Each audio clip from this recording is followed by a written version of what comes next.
Rabbi, you are still a technical wizard in COVID.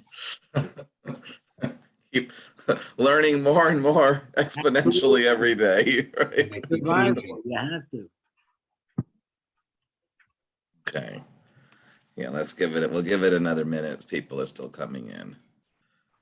And okay. So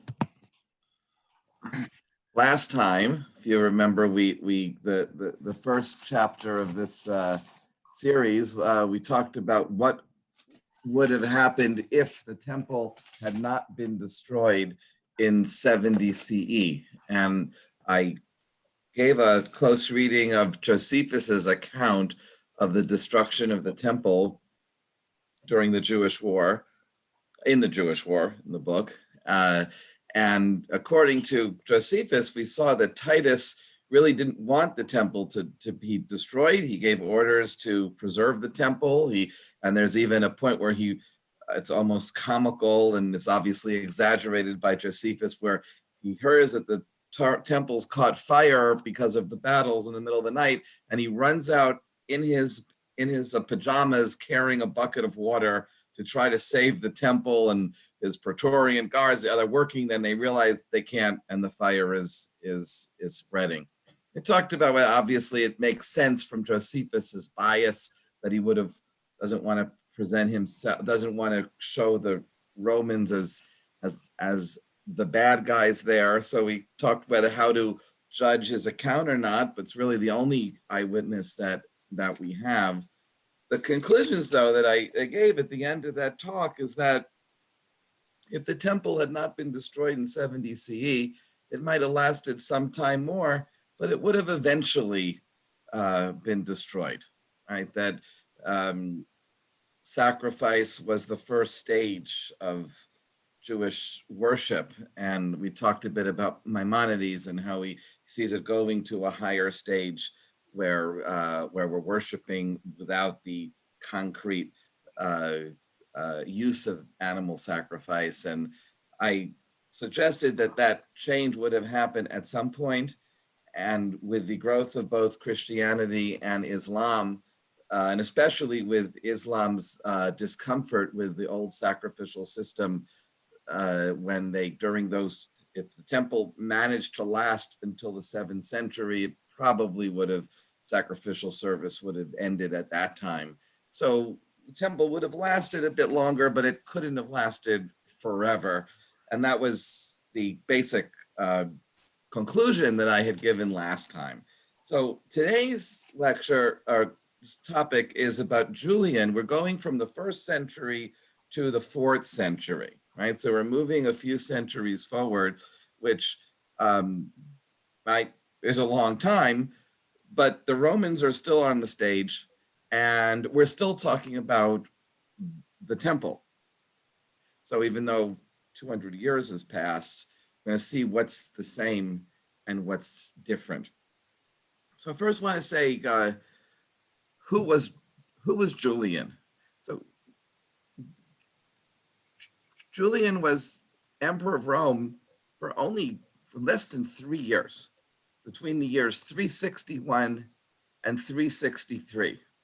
So why is an emperor who ruled for not even 3 full years play such an important role in history, or does he play an important role in history? And why did I ask the question, what would have happened if the Emperor Julian had not been killed in 363, which was when he was killed?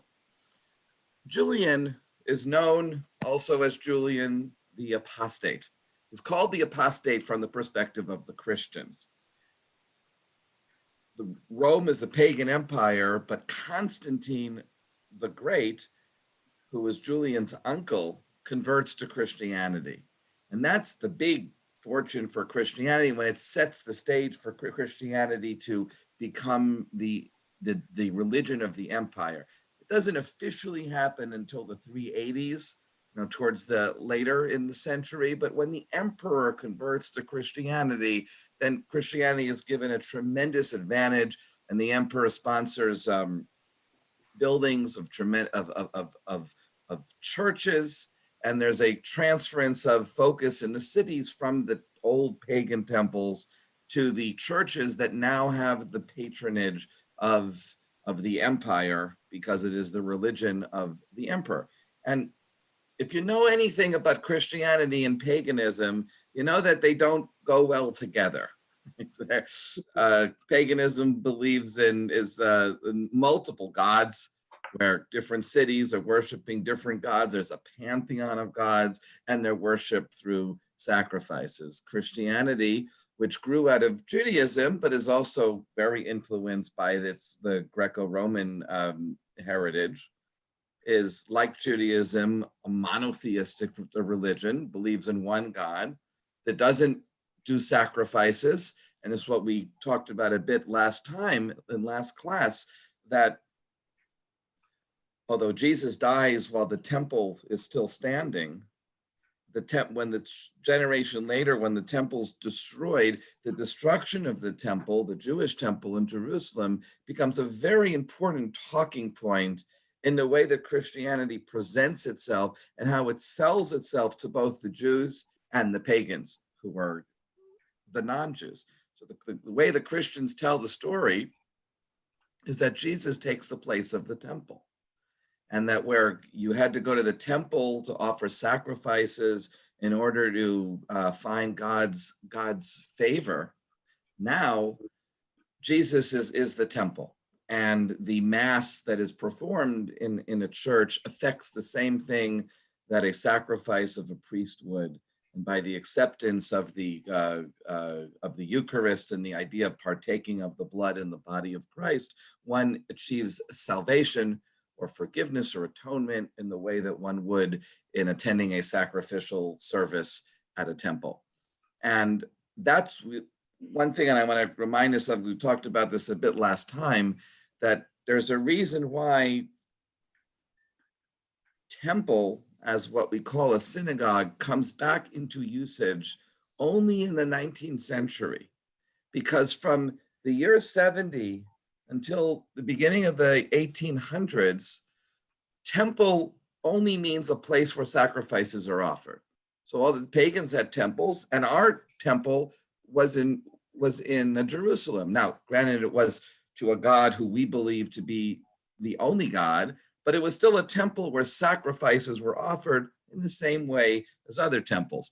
The other difference between the Jerusalem temple and the pagan temples is a pagan temple would usually have a big statue in the middle of the god who lived there, whereas the Jerusalem temple, the inner building was empty. In the first temple, the Ark of the Covenant was there. In the second temple, it was empty because the Ark of the Covenant was lost after the destruction of the first temple. So the Reform movement, and then it spreads throughout, and even we're called Temple Israel, right? Well, it uses the word temple because there's a sense that we are no longer looking to restore the temple in Jerusalem and restore sacrifices. We can meet God where we are. And that's, so it's a very important ideological decision to use the term temple for a synagogue. A synagogue just means a place where people gather. But in ancient times, the temple was where you gave sacrifices, and as opposed to a church or a synagogue where you gathered to pray. Why is this? Again, let's go back to Julian. Julian is after Constantine and then Constantius. Then the third emperor after Constantine is Julian. And Julian was brought up Christian by the new Christian imperial family, but apparently he was a secret pagan, because when he becomes emperor, he renounces his Christianity and supports the pagan religions in all the cities, and gives instructions for the temples to be renovated and for paganism to be practiced. He was classically educated, as the Christians were too, as everyone any educated person would have been. So he grew, but he had great love for the classical heritage, which he associated paganism with. And although it's not related to Jewish history, the important part for Christian history, the most important edict that Julian passed during his very short reign was that Christians were not permitted to teach classics. right? So if you wanted to study logic, philosophy, science, tragedy, literature, you couldn't be Christian in order to teach. And it wasn't that Christians could still study, but the teachers could not be Christian. And there's a lot of disagreements among scholars why Julian passed that decree. The easiest way for us to understand it was that he did not believe that Christians could be true pagans, because part of the pagan culture was the practice of sacrifices. And for him, the sacrifices were very sophisticated. You might say, and let's go back to what Maimonides says when he said in the Guide for the Perplexed that at the first stage, they offered sacrifice to the gods because they believed that the god needed the food or the sustenance. So by feeding a god, we would be buying the god's favor. Well, that's a somewhat primitive, basic understanding of our relationship of a theology. So a more advanced stage is when we pray towards God. We're not actually giving God something, though in the Jewish perspective, we are acting loyal to the commandments, to the covenant by observing mitzvot, but we're not burning sacrifices for God to enjoy the smell. So why would a educated philosopher believe that sacrifices were important? Now, so what I want to, let me just get to this, give me 1 second here.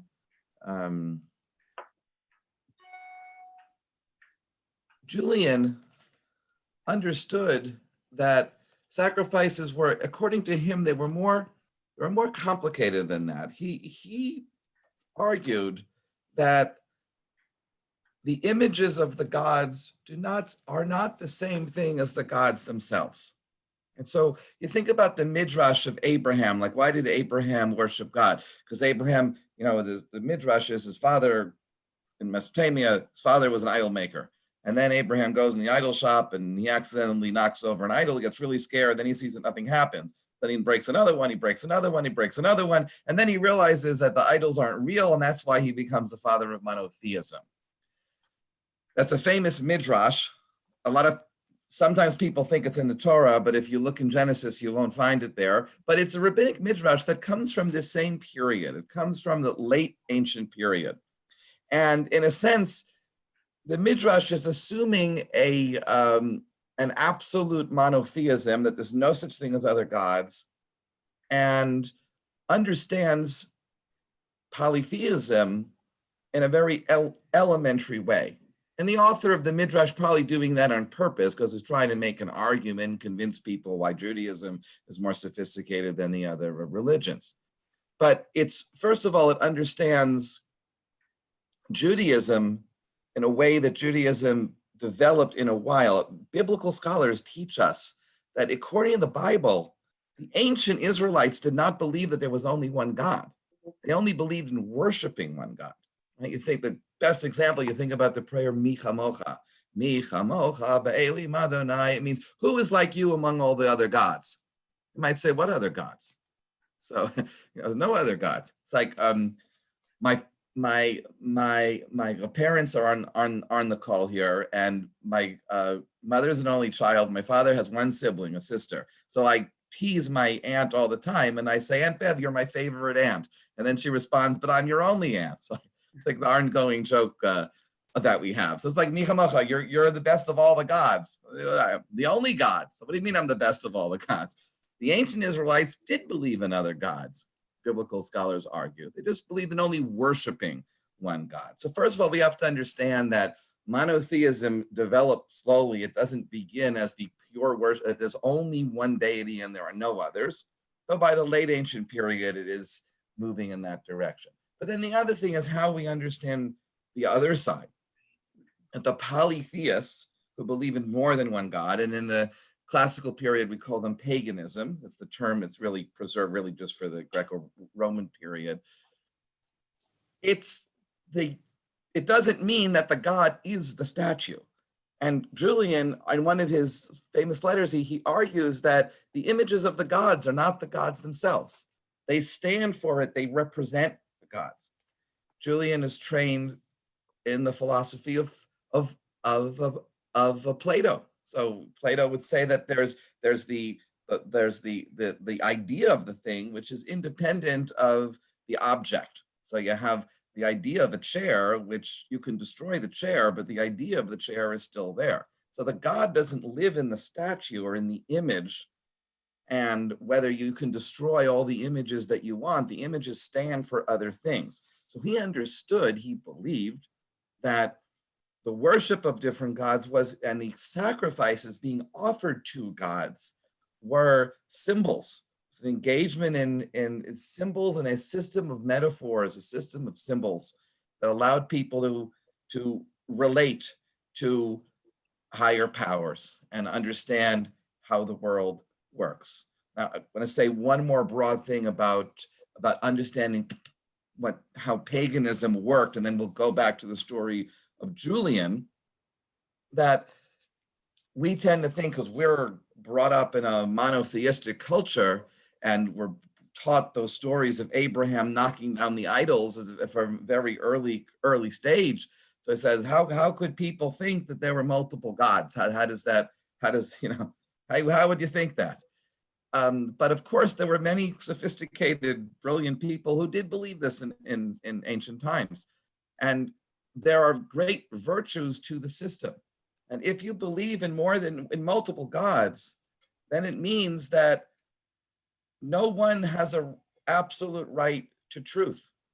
Right? The danger of monotheism is if someone believes that his or her God is the only God, and that person knows what that God wants, then that can lead to intolerance and ultimately to persecution of people who say, if I believe in one God and I know what God wants, then everyone else is wrong, and I'm doing God's will by correcting them. Paganism lended itself more to tolerance. If there were different gods in different places, that we would respect the different gods in different places. We just finished the celebration of Hanukkah. And Hanukkah was often presented as the triumph of the Maccabees, who believed in God, against the Seleucid Greeks who were pagans. One of the great mysteries of the story of Hanukkah is why the Hellenistic king, Antiochus Epiphanes, why did he persecute Judaism? Because that was very un-Hellenistic of him. It was much more the model where the pagan Hellenistic kings were tolerant and respected all religions.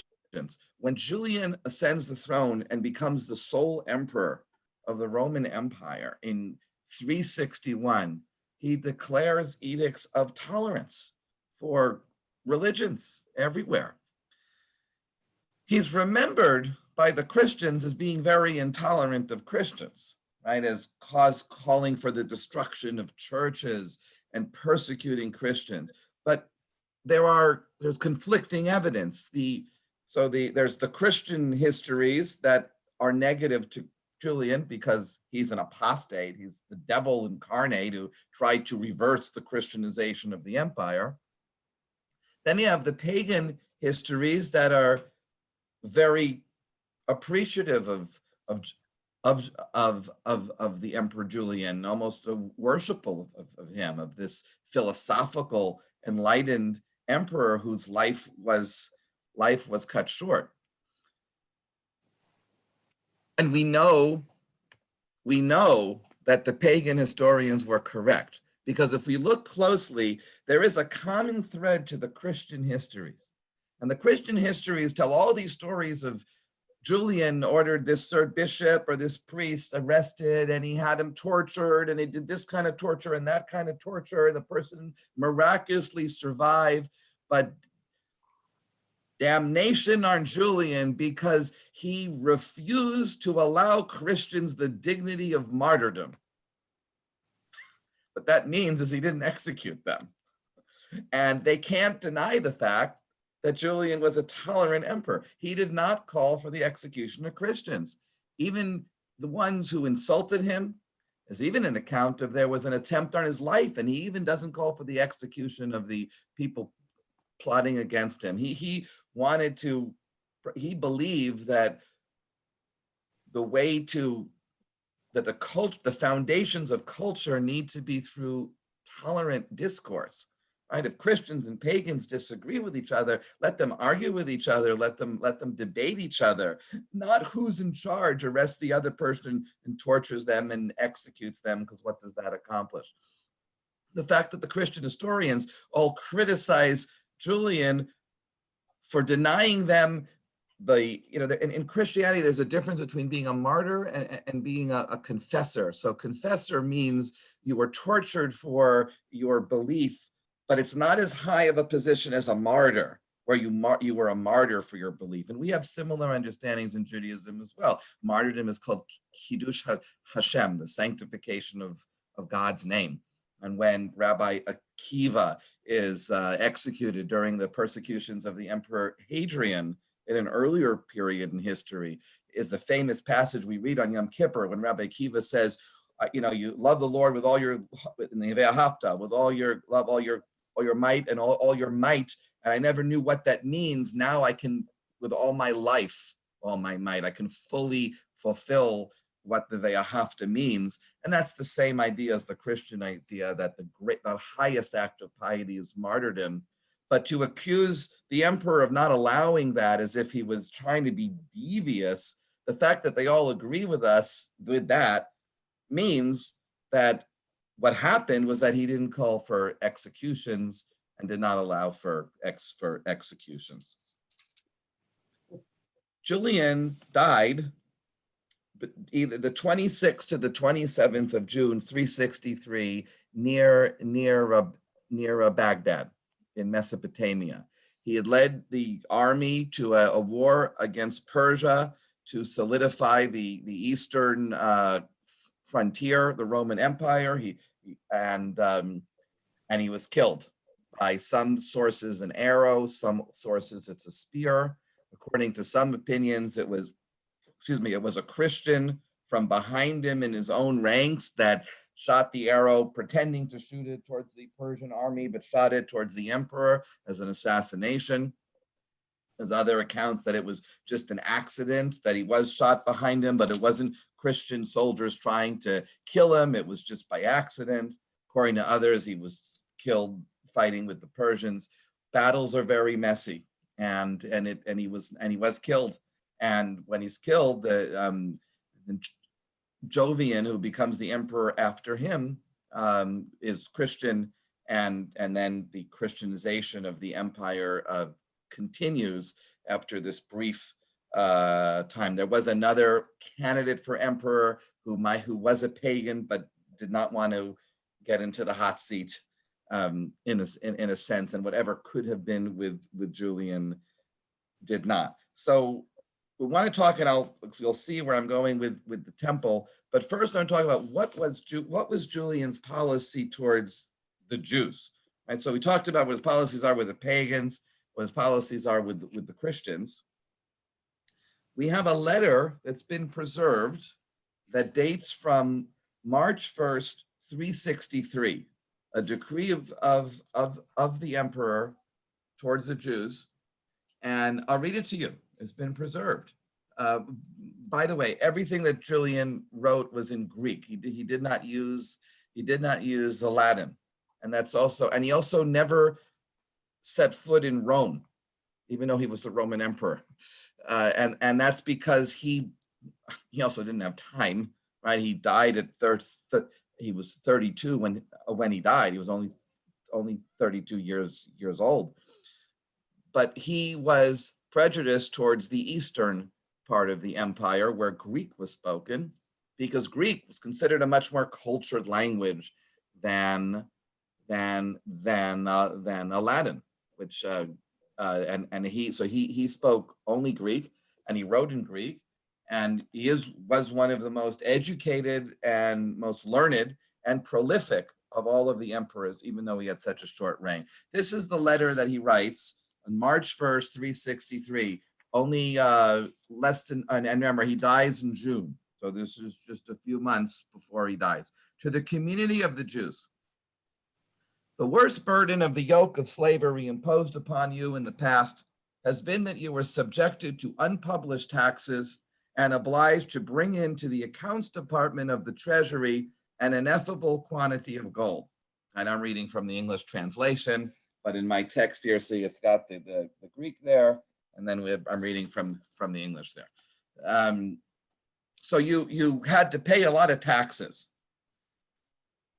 Much of these I have seen myself, and much more I learned when I discovered the tax lists kept against you. Furthermore, I prevented that a tax be imposed again on you, caused the impiety derived from such infamy to be stopped, and put in fire the lists laid up against you in my offices, so that no more could one throw against you such an ill fame of godlessness. So he's saying is there was a special tax against the Jews. Understanding is since the time of Constantine, and part of it was laid by a prejudice against the Jews. And he says, but I respect you. I do not think that you should be called godless because you don't accept Christianity. And we're going to take away this tax. Now, also, when you're an emperor and you lower taxes, that's always a good way of culling favor, right? People love it when their taxes are reduced. And he's reducing the taxes. The other thing to know about Julian, before he became the sole emperor, he was a co-emperor and he was a general in France, and he was very good with managing accounts. And there was time when they said they needed a new tax to fund the legion that he was commanding in Gaul. And he said, no, we have enough money. The problem is that the tax collectors are keeping too much for themselves. Like, he read the accounts carefully. He said, if they wouldn't skim off the top and they gave the treasury everything that they collected, then we would have plenty of money for what we need. So he's saying this here, he understood how the finances worked, and he knew he could manage without the taxes, and he wants to give the Jews tax relief because there was a special tax that was levied on the Jews.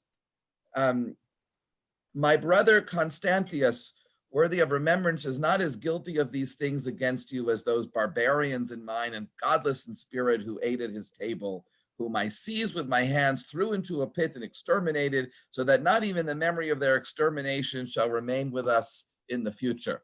Well, we do remember it because he's telling us about it, but he's saying it wasn't even just my predecessor. There were people in the court who were against the Jews. Today we would say anti-Semites. But the implication is because it was a Christian court, we could read it that way, and the Christians were particularly had animus against the Jews. They, were currying favor with the Romans and got Constantine to convert to Christianity. But here was the Jews who did not accept Christianity, who did not accept Jesus as the Messiah. So he's referring to that implicitly between the lines. Let me continue. Wishing you to fare even better, I have recommended to my brother Iulus. Now, Iulus, the scholars tell us, is actually the Greek pronunciation of Hillel. And this refers to Hillel II, who was the patriarch of the Jews, the religious political leader of the Jews in the Roman Empire. This is not Hillel, who's Hillel I, the great Hillel, but this is Hillel II, and is known in history is also a very, very important Jewish leader. He was the one who was the patriarch at the time that the Jewish calendar was set. Before that, every month they would decide if it was a 29-day month or a 30-day month. We now have a set calendar on a 19-year cycle, a Jewish calendar. You just go to hebcal.com and you know exactly when Rosh Hashanah comes in any year, because Hillel II programmed Hebcal in 360. Not exactly, but it's based on the calendar that he promulgated. So this is a very important rabbi and Jewish leader, and Emperor Julian refers to him as my brother, which is extraordinary. So, and says, I've recommended to my brother Iulus, or Hillel, the most reverent patriarch. Right? He says, he calls him the patriarch. So now that's how we know who it is. And that which is called among you the apostle tax be abolished. And that in the future, no one could harm your multitudes by exacting such taxes. The apostle tax was not so there's two taxes. There's the tax that the Jews owed Rome, which he's giving tax relief for. But then the Jews also had to pay taxes to the patriarch. And what Julian is saying is he spoke to the leader of the Jews, suggested, he says, I'm going to reduce taxes, but you should also reduce membership fees, membership dues, what they owe you as well. You don't have to collect as much. I'm going to not collect as much also, but it's okay. We're going to do well because this is a time of renaissance in the empire. He's asking for partnership with the Jewish leadership there as well. It's extraordinary. And it says, so that you shall have freedom from care in every way during my reign and enjoy peace. You shall make even greater supplication for my reign to God, the mightiest of all creator, who found me worthy to be crowned with his immaculate right hand. So he's asking that, but by the way, I also ask Hillel that you make prayers for me. You know, when we say the prayer for the country and every Saturday morning, Julian wants to make sure we say the prayer for Julian on Saturday mornings. And that's that tradition of saying prayer for the government goes way back in Jewish history. But the point is that it had meaning to him. And he's asking the patriarch of the Jews to make sure you remember me in your prayers, which is also a sign of respect, even though the prayers are to Julian's benefit. Also, if he didn't, he also shows respect for the Jewish religion. So he says, you know, Julian believed in multiple gods, but he didn't disbelieve in the Jewish God. He said, make prayers for me and I'll appreciate that. He didn't say your God is useless and I don't need your prayers. For it is natural that those who are visited by some care are preoccupied and do not have even the courage to raise their hands in prayers, while those who are entirely free from any care shall, rejoicing with their whole heart, perform the supplication service for my imperial authority to the greatest, in whose power it is to direct my reign for the best according to my purpose. What he's saying is if we charge less taxes, people will be happier, and then they'll come to synagogue more, they'll pray more, there'll be peace. You know, and that's so, rather than be harsh on the people, we want to make their lives better. This you must do in order that I myself, once I have terminated, and this is the key part, once I have terminated the war with the Persians, shall rebuild and settle on my expense Jerusalem, the holy city, which you have longed for many years to see settled, and in her I shall honor the greatest with you. So what does the emperor mean there when he says, Okay. what does the emperor mean there when he says, on my expense, I'm going to restore the holy city of Jerusalem, which you have longed for many years to see settled, and in her I shall honor the greatest with you. Anyone?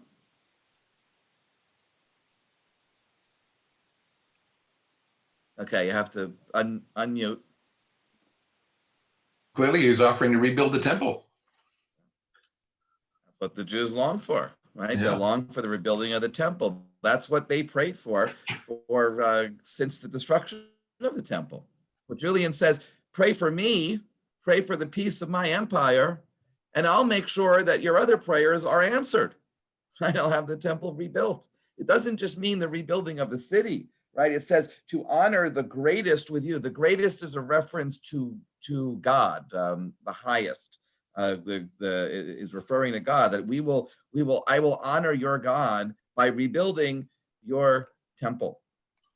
He says and we're going to do this as soon as I get back from the Persian War. Now, Julian never got back from the Persian War. He never returned. It was a one-way trip because he was killed in the battle. So now you understand that, yes, we know that he was kind to the Jews, but the fact that he wanted to also rebuild the temple, how things would have been different, how much would have been different if he had not been killed barely 3 years into his reign, and things had not then reversed to what they are. The other thing that's important to understand about Jerusalem when he says you've longed to settle there, that since the time of Constantine, when the Christians gained power in the empire, there was the rule was that Jews were not allowed to live in Jerusalem. Jerusalem was part of that prohibition comes back from the time of Hadrian after the Bar Kokhba revolt, when the Temple Mount was cleared. But then in the 4th century, in the beginning of the Christian period, Jews are not allowed in Jerusalem. And this is throughout all the years until the Muslims conquered Jerusalem from the Byzantines. They're only allowed in one day, which is Tisha B'Av. And Tisha B'Av, the Jews could go to the Western Wall and pray. And the prayers that the Jews offered at the Western Wall on Tisha B'Av were the dirges, the keynote that we cry over when we read Eicha, the Book of Lamentations, because that's the fast day in the summer when we mourn the destruction of the temple. And that's why the Christians refer to the Western Wall as the Wailing Wall. That's why Jews don't like to call it the Wailing Wall, because if they allowed the Jews in on Sukkot, then they would be dancing, right? It was only a crying wall because the only days they were allowed to go there was Tisha B'Av.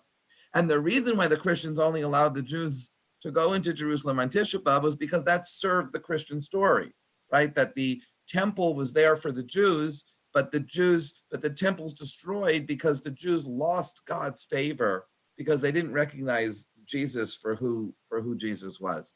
And the temple is now fulfilled only through Jesus himself, and the Jews can go cry at the ruins of their destroyed temple.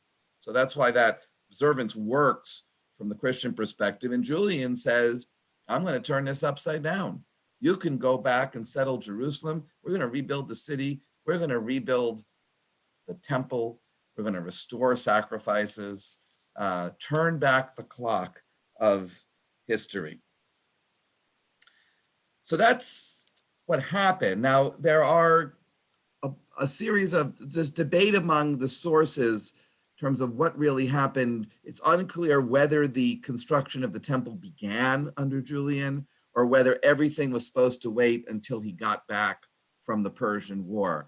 According to some scholars, nothing ever came of it because he never returned. According to other sources, there are a number of sources, though, both pagan and Christian, that say that they did start to clear the Temple Mount and to bring in stones for the rebuilding of the temple. But then there was an earthquake and there were fires, and the Christian sources interpret that as a sign from heaven that God did not permit the rebuilding of the temple as a sign that was not God's will, and that's why Julian was an apostate, was a sinner. Other sources just say there were fires, and we happen to know that there were earthquakes in that area or neighboring areas at the same time. So there might have been an earthquake at the time that they started building, and that would have disrupted the construction project. And so, taking the theological interpretation out, there was some kind of earthquake. Sometimes fires happen when there's earthquakes. There was a cessation of construction that the emperor might have ordered earlier, and then the emperor never came back from the war, and the construction was never resumed.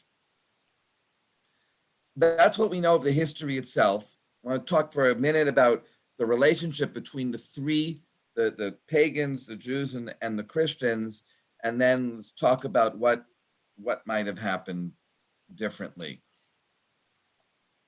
The Christian sources at the time often talk about pagans and Jews in the same sentence as bad, even though pagans and Jews, from a Jewish perspective, pagans and Jews couldn't be more different. But from the Christian perspective, they're similar because they don't recognize Jesus. And also, if the Jews want to restore sacrifices, and the pagans want to also restore their neglected temples, and both reflect older traditions. Christianity is the new religion, and Julian, who was the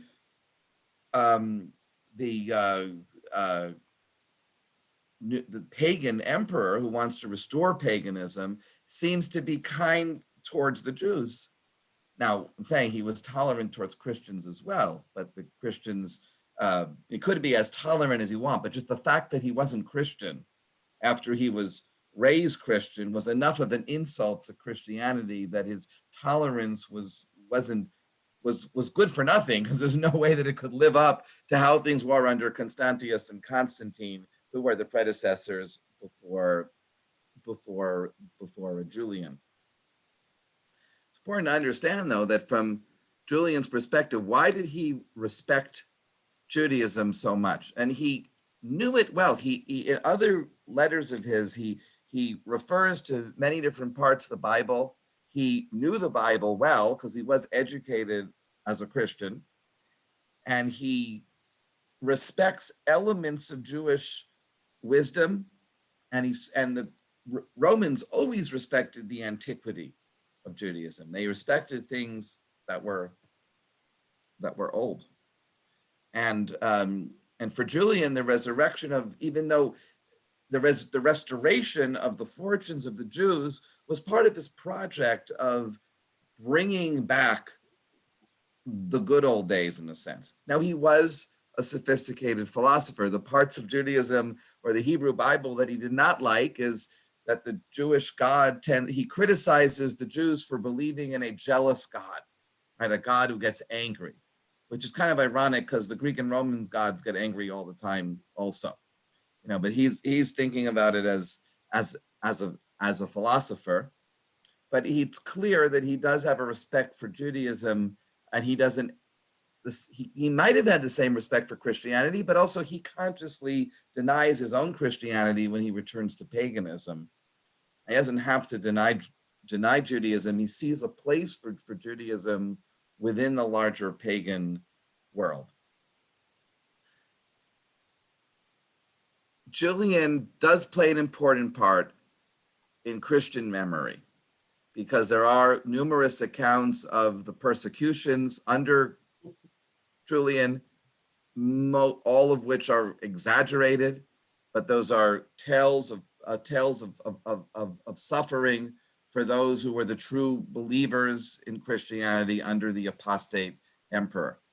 It's also important for the Christian story because Julian becomes the all-powerful emperor of Rome, wants to restore paganism, and he fails because he dies. So the fact that he fails, it helps the Christian story, because it means that Rome was supposed to be Christian, that was God's will. And Julian tried to prevent that.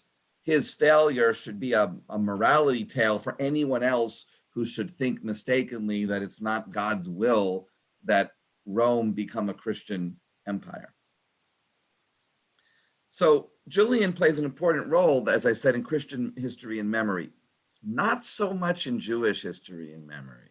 It's hardly mentioned. There's only one oblique source from the rabbinic period that he's mentioned in some medieval Jewish historical sources, but most of them are actually, one of them specifically says they're quoting Christian sources when they're just going through the history. Is not celebrated in Jewish memory or any of the Jewish documents. What's the reason for that? There are several theories.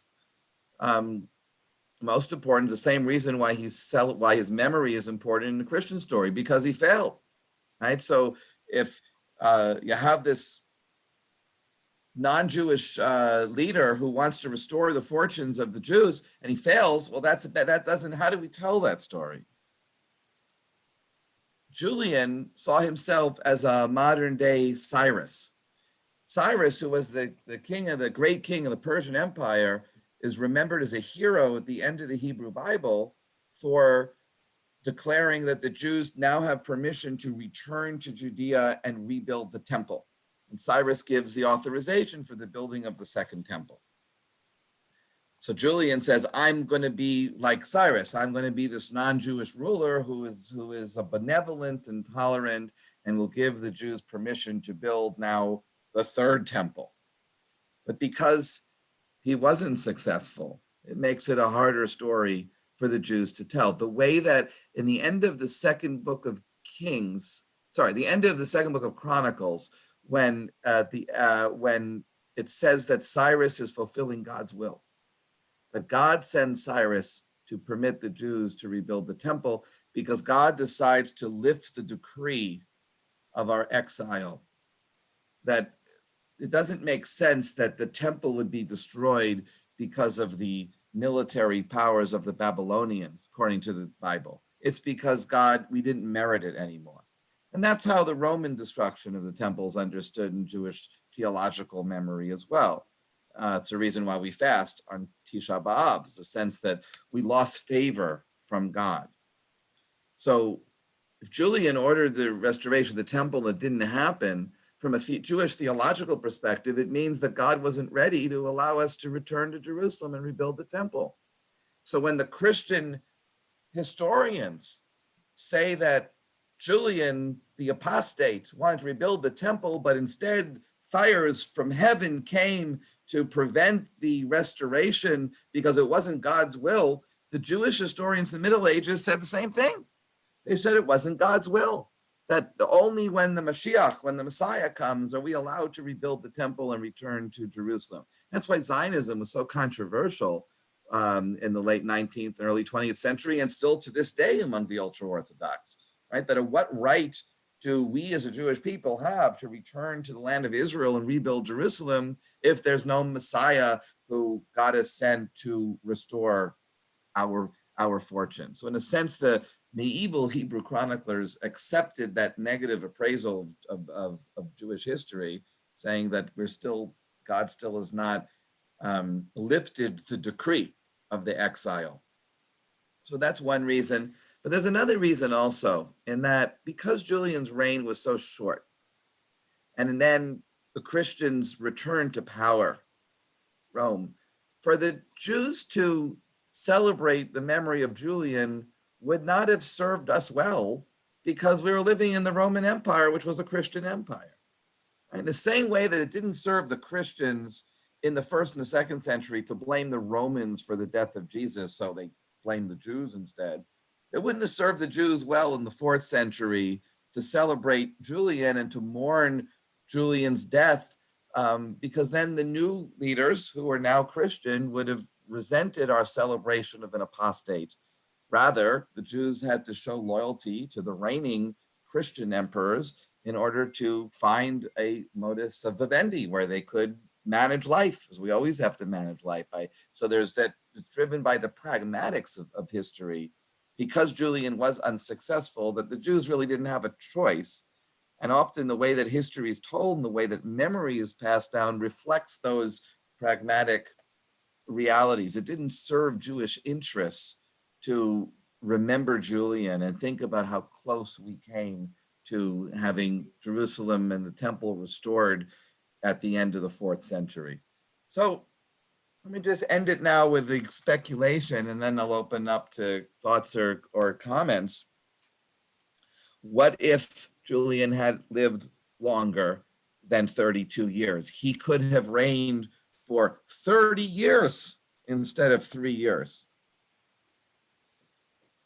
History, how would the world look different? It's tempting to imagine a tolerant, sophisticated Rome that accepted differences, a triumphant Judaism. It's sort of a Zionist fantasy, right, of Jerusalem being rebuilt and restored in the 4th century, the way we've seen it with our own eyes rebuilt in the 20th and 21st century.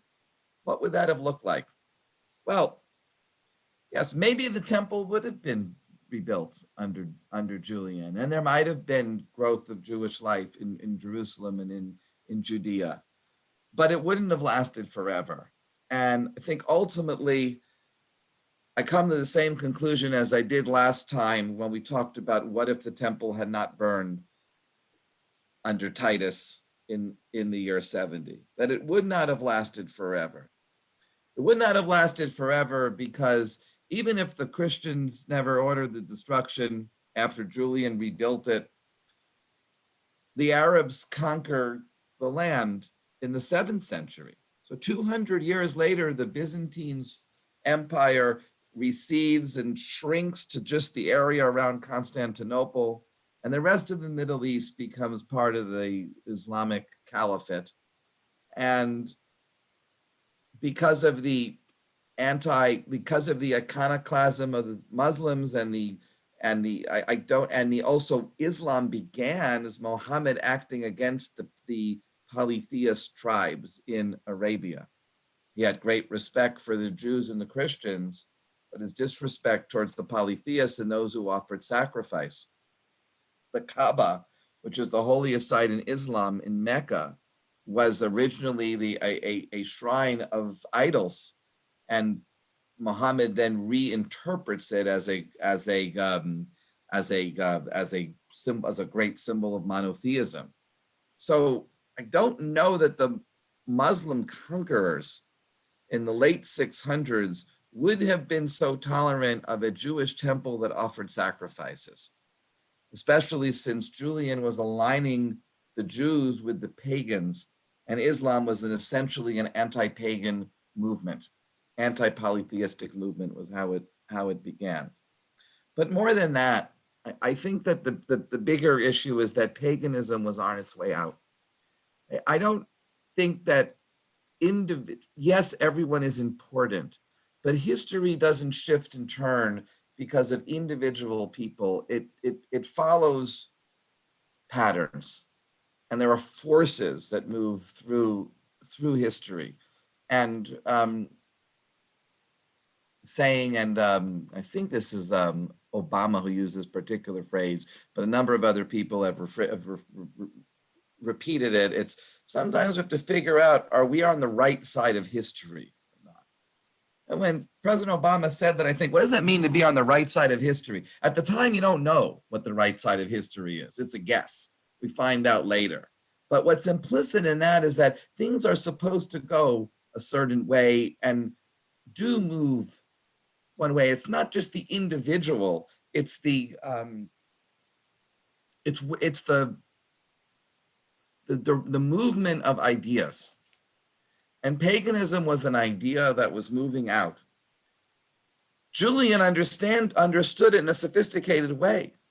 He understood it as a philosopher. He said that the idols aren't the gods themselves. They are symbols. They stand for things.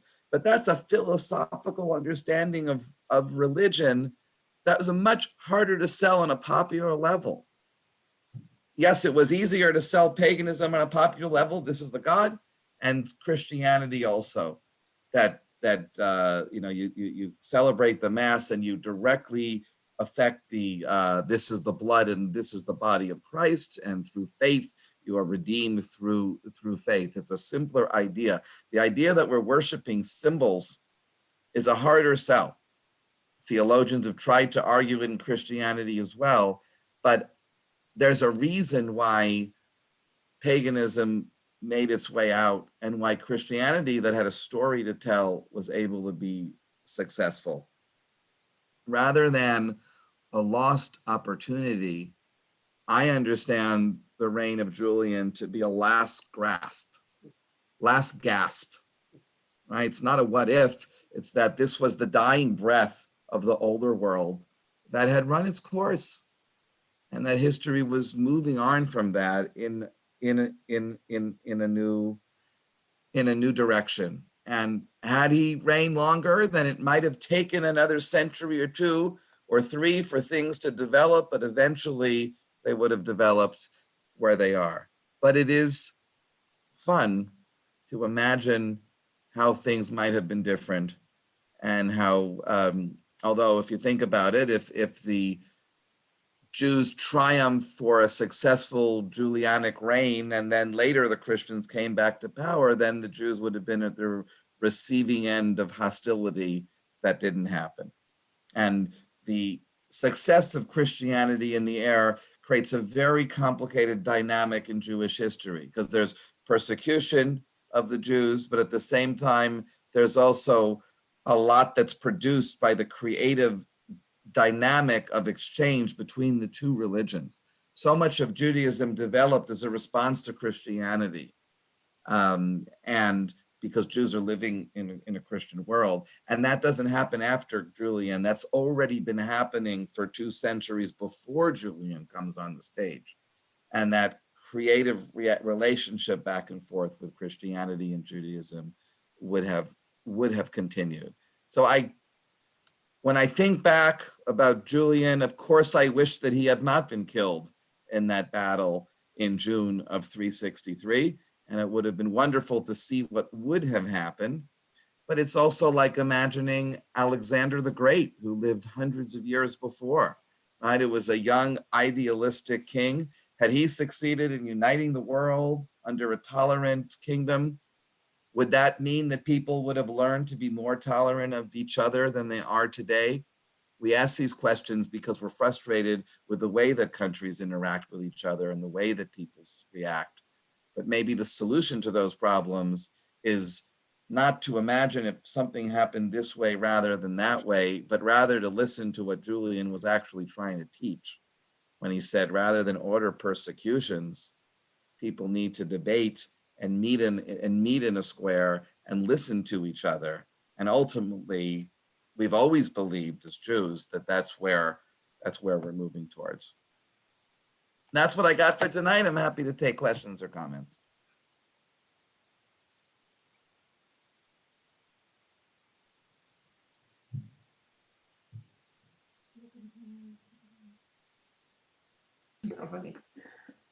Was Julian, how many of you knew about Julian before? There's a famous novel by Gore Vidal that tells the biography of Julian. Yeah, a number of you know that, yeah. I had a question about Yeah. your point about the sacrifice. Islam does have sacrifices, doesn't it? Don't they? Islam, no. Oh, I guess it's not a sacrifice in the temple because they do slaughter animals before feasts, but that's They slaughter animals in the same way that we slaughter animals. okay. It's not. Right. So it's a ritualized slaughter, but it's not a sacrifice. So anyway, and like it's like our shita, which we call secular slaughter.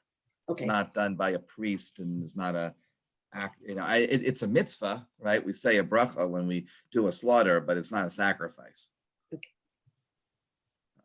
Sacrifice is where the act of the killing of the animals, the act of worship that invokes the attention of the deity, right? Whereas for us, we slaughter the meat, but then we do that at the feast, right? We have a feast where we eat together. So it's obviously they're related. One flows from the other, but it's more similar to Judaism in that way. A good question. Gloria? In Islam, they do say the equivalent of our bracha before they slaughter an animal. Right. But to what do you attribute the inevitability of a certain stream of historical direction?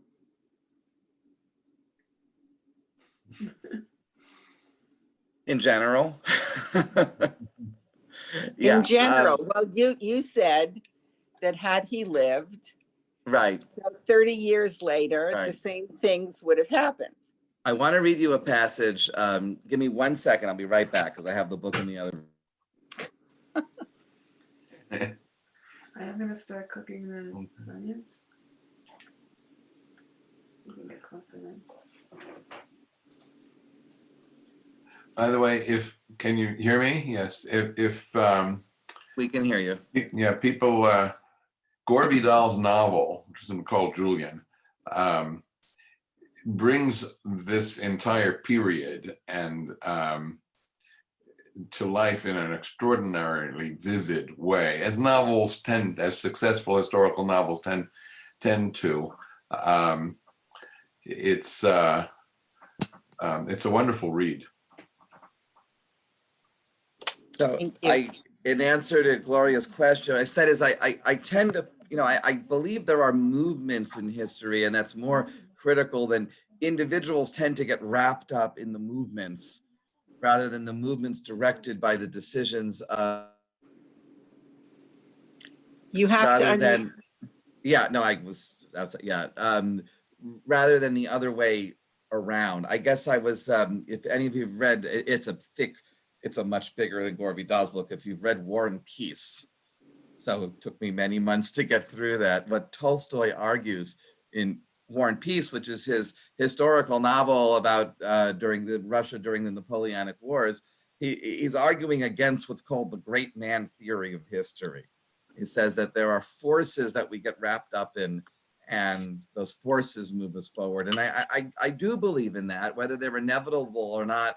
Again, there's no way for us to know. If we look back at history, what happened is what happened, right? But I think the key is that it's always greater than just one person, but it's ultimately the sum of the parts. I wanted to read you this passage I have been reading, and I'm not trying to raise money for him, but the President Obama's book here, and he has this, and I underline this passage because I read this several times, this paragraph. It is a beautiful read because he's so thoughtful when he writes, and he talks about destiny and how he understands destiny. And it's the beginning of the chapter when he talks about when he realized or debated or struggled with whether he should run for president or not. And he says, the truth is, I've never been a big believer in destiny. I worry that it encourages resignation and the down and out and complacency among the powerful. I suspect that God's plan, whatever it is, works on a scale too large to admit our mortal tribulations. That in a single lifetime, accidents and happenstance determine more than we care to admit. And that the best we can do is try to align ourselves with what we feel is right and construct some meaning out of our confusion, and with grace and nerve, play at each moment the hand that we're dealt. I thought that was a beautiful passage, and it relates to the question, because he's saying that there are going to be accidents that are going to happen here and there, but it doesn't mean that there's a destiny, there's a fate. If you believe in destiny, if something is inevitable, it kind of takes us off the hook. Rather, the challenge is to understand, what are we supposed to do? We do our best. We do our best given what we understand that we're supposed to do. So I think that I don't believe anything is inevitable, but I think that when enough people believe that something is the right thing, then they contribute towards that movement, and that's when movements become successful. It might flow slightly differently, take longer or slower if these individual things happen, but ultimately those developments are going to happen. So that's when I go back to Maimonides' phenomenology of the evolution of religion in the Guide for the Perplexed, when he understands sacrifice as an initial phase, and then worship, and then this idea of pure worship. Maimonides is following Plato the same way that Julian is. Maimonides is saying is that the highest form of worship is when you can just worship God as an idea without the intermediary stuff.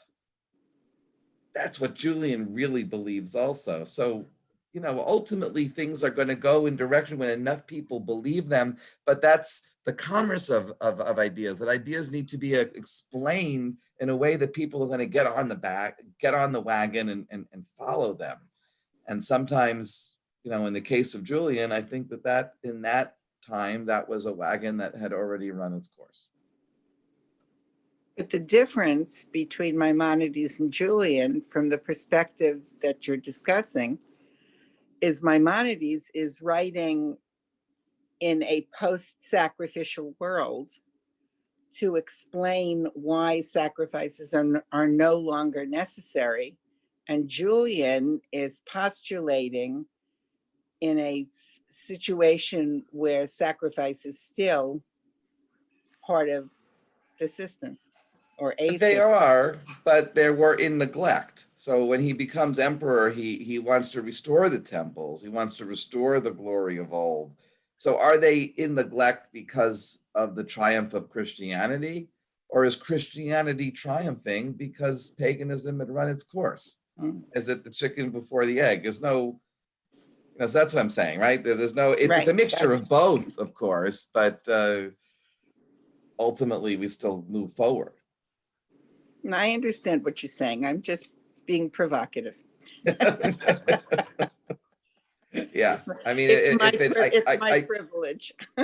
Absolutely. I think that Julian, what I think was trying to, one of the things he's criticized for, which I think is a more accurate criticism, legitimate criticism by the historians at the time, the ancient historians. I mean, the Christians criticize him for persecuting Christianity, which most people say is not a legitimate criticism.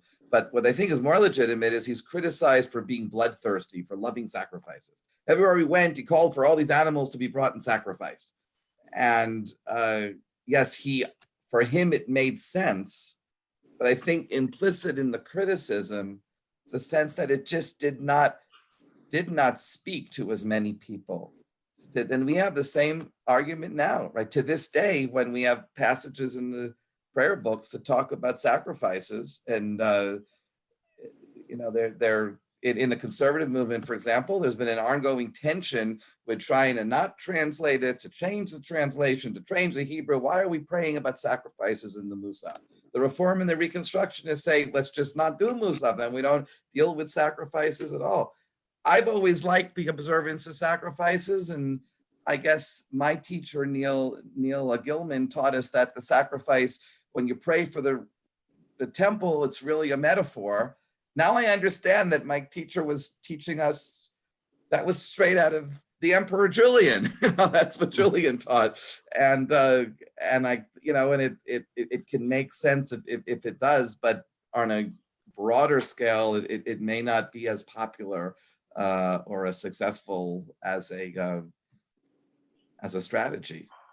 Right? But of course, in the end, he does die.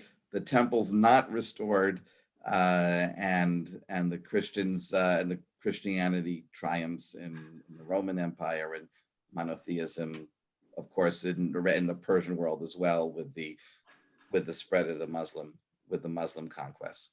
So where we're going with the class, the next, where we do move to the Arab part of the story. So the next session, which is going to be on January 25th, the question there is, what if the Abbasids had not prevailed? So I'll just give you a teaser, 1-minute teaser on that. The Muslim conquest conquers most of the Middle East, most of the Byzantine and Persian Empire become a part of the Caliphate, and the Caliphate is ruled from Damascus, which is the Umayyad caliphs. That's the period the Dome of the Rock was built. And then the Umayyad dynasty is defeated except in some small pockets, by the Abbasid dynasty. And the Abbasid Caliphate is based in Baghdad, which has tremendous import to Jewish history, because it means that the Jewish academies in Baghdad are now living in the capital of the world.